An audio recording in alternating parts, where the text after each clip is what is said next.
All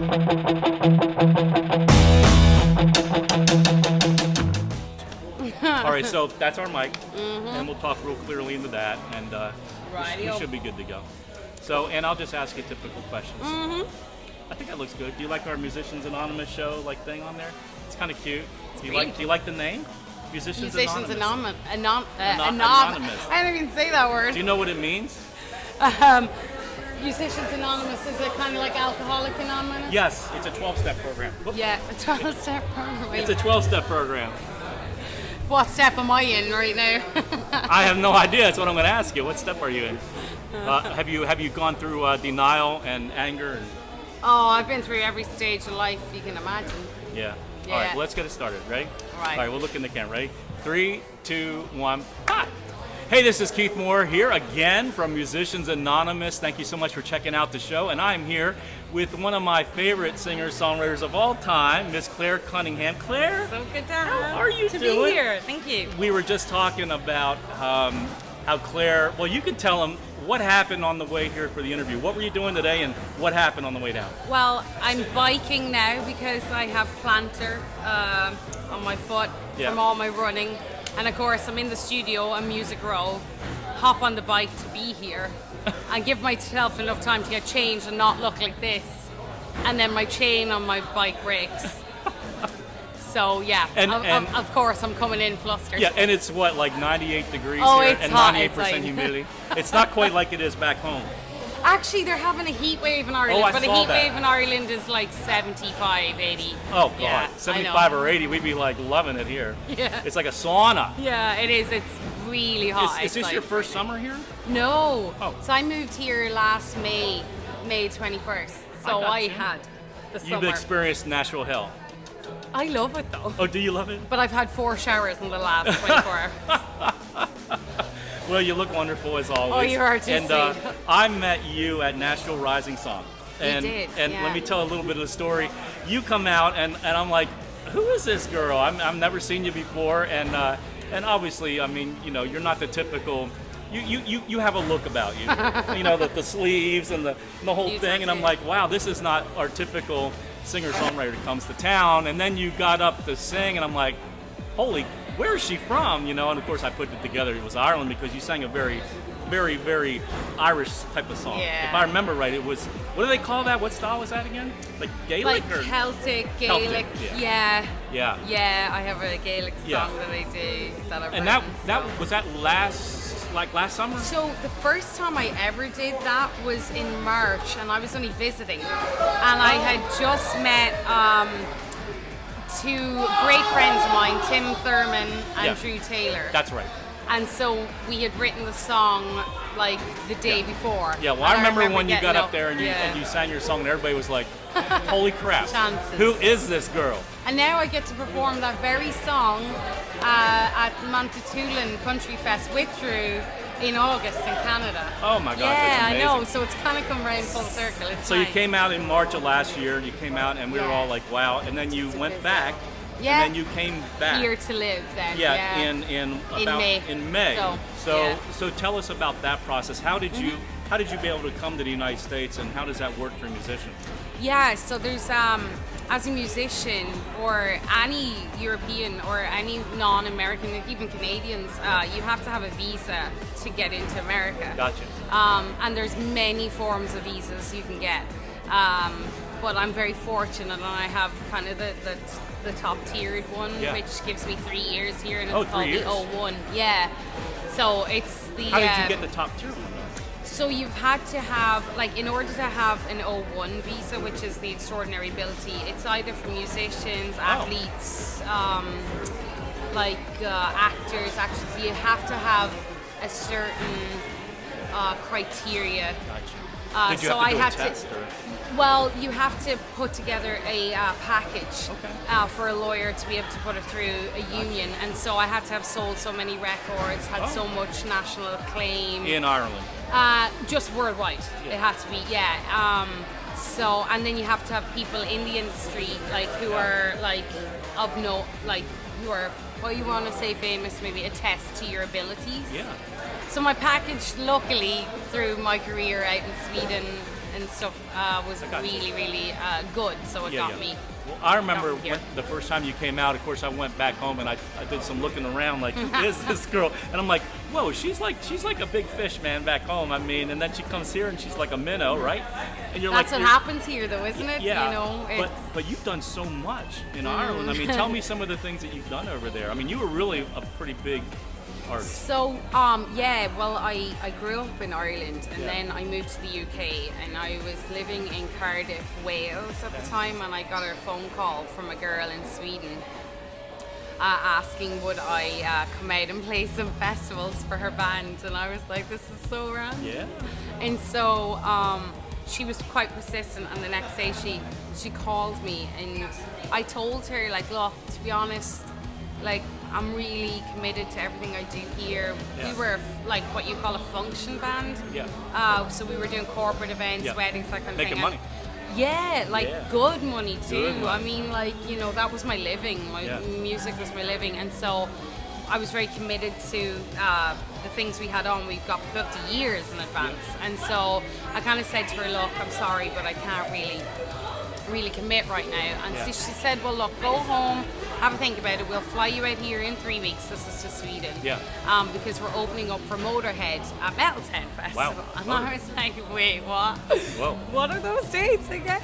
Yeah, So I'll do that. Yeah. So the long story, the short of it is, they flew me out and met the girls the day before, and we went out. We ended up on Swedish national TV that night, and months passed and we got signed by Warner and had our first album, and it all escalated from then. So it was amazing. Like, I got to do a lot of great things. That's cool. So you played small places and you played those big places. And I love both. People always said, how can you go from playing in front of like 25,000 people to like 5 people? And there's something intimate I like about a smaller crowd. You know, and I think once you're grounded and you stay humble about it all, that's kind of keeps you on the show. So you find your way to Nashville and you quickly get plugged in. You met a couple guys when you were here, but then you came back and kept coming back to the contest. Which was right, really cool. Yeah, and we miss you dearly because I know, know now you're kind of got something to do on our night. So I literally, that's the thing, and I we do some performances around here, and so the timing wise hasn't really. You always made our show better. Well, I do plan. I will. I want to come back, and I will. I promise you. Well, I will. We switch different nights, so it either works with your schedule or it doesn't. Right, exactly. So what's keeping you busy here in Nashville? So I'm writing a ton. I'm doing a lot for some publishing companies here now. Yeah. Wow, you quickly got plugged in. Yeah, I've been working really hard. And just writing a lot more with kind of like people for sync for like movies, television, commercial, that kind of thing. That's where you can make money. Yeah, well, that's so my visa as well. So I write for a film production company. Okay. So it's kind of correlating here and there. I got you. Which is great. Yeah. Doing like performances as well. I do as many, kind of like write-arounds, but also like once you do a write-around, sometimes they'll have you back as a featured artist. So I do that a lot now. Yeah. And I'm just like, performing, writing, in the studio, doing demo work for people as well. So I do session work because I do a lot of different styles of music. So if they want to hire me, then, you know, they can do so, and I have to learn a lot of songs and stuff. But that's okay, though. That's great. Cool. It keeps me busy. Yeah. So you're able to stay busy and make relationships and keep it going. Exactly. And one thing about you that I really love is that you're very extroverted. You know, you didn't come to Nashville and like hide out and like in a corner. No. It's not your personality. No, that's true. I think Nashville is that kind of place, though. If you come here, you gotta grind. And I knew, like, it doesn't matter what you've done in the past. Like, some people have said to me, oh, why haven't you talked about your past? I'm like, no, because I want people to see me as me and work hard and grind. Because I believe when you come somewhere new, you should prove yourself, and I want to prove to people that I am really hardworking and that I want to. I don't want to write off any success I've had before. I don't believe in doing that. Like I believe you can open doors with that, but it's your initial. Like people should, you know, be appreciative of how hardworking you are here. So which path do you want to go down? Are you still thinking you want to be an artist that goes out and and tours, or a writer, or you'll take whatever comes your way? Oh, I literally will take everything coming my way, literally. Literally. But I am a performer and an artist at heart. Like I have to be in front of people. Like that's what fuels me. So my writing I can always do wherever I am, and then but writing and then singing those songs is the best, right? Absolutely. That's the end goal, you know. Yeah. To always to do that and touching people. Like I honestly, you know, making grown men cry. I have almost cried at one of my rounds. Almost. I mean, it's like it's beautiful when people like tell me that I touch them in such a way that you know music is that to me is worth everything. Like it's not a job for me. It's my it's what you my do. Everything. Yeah, it's something that you can't not do. I know nothing else. You know nothing else. So I literally know nothing else. Yeah. Like I love my fitness, my nutrition, and you know all that kind of stuff. But like if I didn't have music, I wouldn't have life. Wow. That's just it. Like Amazing. It's been everything. Wow. So the game plan is just to continue doing what you're doing, keep making relationships. I know, I don't know if we could talk about this, but I know you were in some talks with, you know, certain things to maybe go the artist path. Yeah. Yeah. Yeah, and there's other things coming up. I can't actually talk about them you yet. gotta keep things hush hush here now. I know. It's like under wraps, but if it goes my way, it's gonna be really awesome. I will get to represent my country for something. So yeah, oh my God. Yeah. So we'll see. Does it have the word O in it? Pardon? Does it have the letter O in it? Yes, it might. But there's other. I'm thinking it could be. I'm trying to guess what it is now. Has it got rings in the logo? Possibly. I don't know. Yeah. Okay, well, I'm not gonna. Yeah. I'm pretty good at sniffing stuff out. I know. Yeah, you are. Yeah. Keith's the man for this. Yeah. Yeah. Well, we see. I'm going with the flow with a lot of that kind of stuff. But there's so much opportunity here, though. You know, and the people you meet are great. Like yourself. Like, and Keith is one of these people who just like you're so openly helpful with everybody, and especially when you're new to town. Yeah, new to town. I mean. Like there's no better place than here to come. Well, we hear that a lot, and we do get so many brand new people to town coming out to the contest, and that's one of the reasons why I do it. Because I feel like I'm kind of like a musical shepherd in a way, and that just trying to make sure that you come in and that you're encouraged. Yeah. You know? You definitely do a good job of that. Like, and even the people you meet at like Nashville Songwriting, it's like I've built relationships and write with people now still that I met through those. So I mean, that's wonderful. It's just that's what's so good about here. I'm so excited that you're doing well, and I know that you've been able to go out and do some things around town because of those relationships. Yeah, I'm so fortunate. Like I wouldn't have it any other way, you know. I probably will split my time too if I do more, because I'm getting into more of the commercial pop stuff too, for sync, and so like LA will probably come into play at some point, but Nashville is just one of those places where I think if you have it as a base, it's the best base you can probably have. Yeah, that's great. So what advice do you have for somebody that might be watching from another country that sees what you're doing and go, I want to do what she did? What kind of advice can you give them before they come here? Well, I do actually get people reaching out to me. I kind of did it myself with others when I was like looking into getting over. I would just say, like, be very prepared. Be prepared to like work hard. Make sure you have everything gathered that you need. Like if it's visa related, I always pass on my lawyer that I had, because he was amazing. He's based in New York and he specifically deals with that kind of visa. But if you're just looking to, I think a lot of people have this idea you're just going to move to Nashville and make it. It's not. Like people can fall into place and be lucky and stuff like that, and meet the right people. But if you are coming here, you need to be serious, and you need to work every minute of every day to get your name out there and to get respect off of the bigger dogs that are here. I think that's the main kind of objective, I think. And just not let anything get to your head. Like, it doesn't matter how many records you sell or who you are or what name or family you come from. Respect everybody in this town, because everybody has a story, and I think that's what I kind of like about it here, though. There aren't too many people who, usually those that are bigger tend to just keep kind of quiet, but they just, you know, you'll see them walking down the street, and you know, we're all humans, so I mean, you can't go up to them and jump on them and say, "Can you write with me?" You know. No, because if you do that, you're definitely right. They might setting go, yourself up for it. No. I think also with relationships here in Nashville, like people can set you up with things, but I think if it happens organically, it's much better. Yeah. So if somebody hears you or sees you, or you're being talked about, and then you get in a like that's, I think, better than just being shoved into a situation where. Right. You know, that person doesn't know you and, you know, doesn't have any idea where you're coming from, you know. Yeah. Do you have any videos up online somebody can see you? Like, what's your favorite song video? Do you have one up there at this point? I need to get, like, more of my, like, recent stuff hasn't been, like, I haven't released it or anything because I'm kind of waiting to see whether I should or not. Especially when it comes into the sync thing, I'm, like, trying to half save them, half kind of release, so there will be other stuff coming up. But my website, clarecunningham.music.com, CLARE, it has all my links. So depending on if you like YouTube, then YouTube, I've got quite a lot up there. But they're music video wise, I'm a little bit older. Gonna have to. Yeah, there's a lot of old.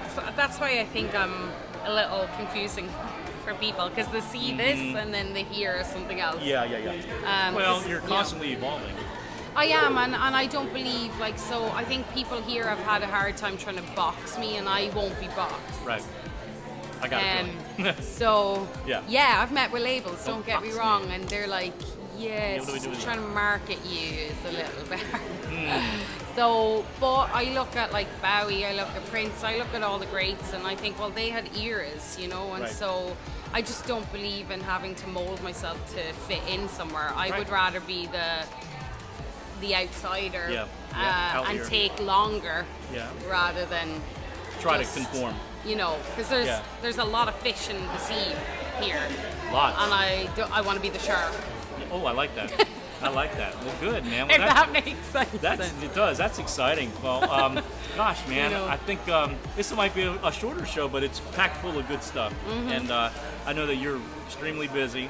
And so never too busy for you, Keith, thank you. Thank you. Are you playing tonight somewhere or anything going on? Yeah, I'll be down. I'm down towards like the actual, like, so we have what's called Broadway here in Nashville, so it's kind of close towards there. Gotcha. So you're always doing something. Oh God, I'm always like literally. But what I always tell people as well, I have a busy schedule, but if you ever want to know where I am or what I'm doing, I don't usually update my website that much because it's just impossible. I literally wouldn't. So I always tell people, reach out to me on social. I'm always on there and I'll always reply and I'll let you know where I'm at and what I'm doing. So just reach out. Man, well, thank you for your time. This was you. A wonderful interview. I'm so excited for you. Thank you. And it's so good to get a hold of you. And thank you again for coming down, breaking your writing session and getting on your bike and trying to figure out your chain and it's all good.